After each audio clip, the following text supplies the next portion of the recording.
Do you have a quick couple of minutes? I promise I want to take up too much of your time. Oh, hi Napis. Sure, the lunch rush just ended, so I finally have a moment to breathe. What's on your mind? Everything okay with the food today? The pizza was great as always, but actually, I'm here today as the student council representative. A lot of students have been talking to me lately about the curriculum menu, and I wanted to bring some of their feedback to you. Oh, don't tell me they want a daily chocolate fountain because my budget definitely say no to that. No, nothing like that. It's actually about making the menu a bit more inclusive. Over the last semester, we've noticed a big increase in students who are vegetarian, gluten intolerant, and just trying to eat healthier. Right now, if you don't eat meat, the only real option is a side salad of plain French fries.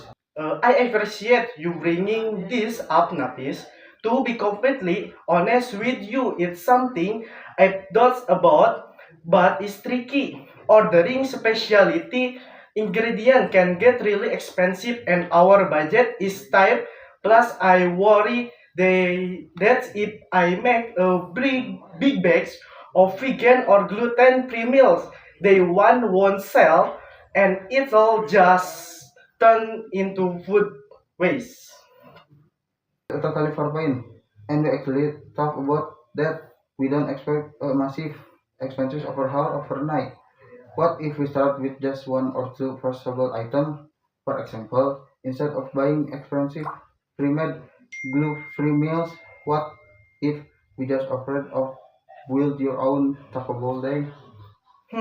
A Taco Ball day? Tell me more.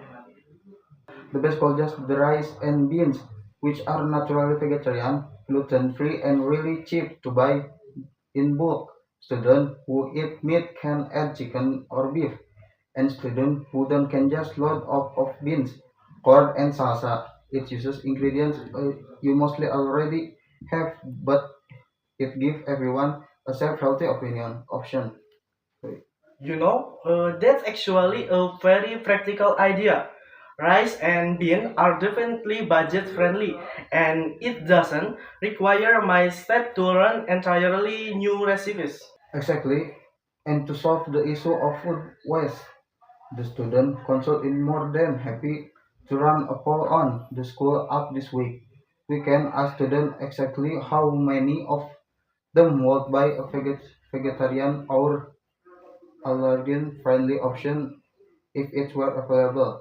The way you all have heard that before you order anything.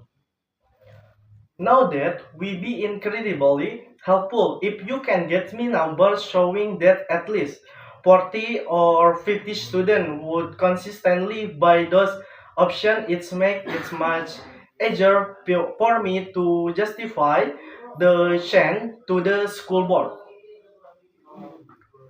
We can absolutely do that. We can also promote the new menu item and our social media page to students. Actually, now they're available. I like your initiative, Napis. Tell you what, if you can get me that survey data by Friday, I will look it over during the weekend. If the demand is there, we can do a trial run of Taco Wall 2 days starting next month. How does that sound? The sound amazing, Mola. Thanks you so much for listening to us and being so open to changing things up. Of course, at the end of the day, my job is to make sure you all are fed and fuel for class. Bring me that data and let's see what we can do. Will do. Have a great afternoon. You too, Nafis. See you tomorrow. Thank you. You're welcome.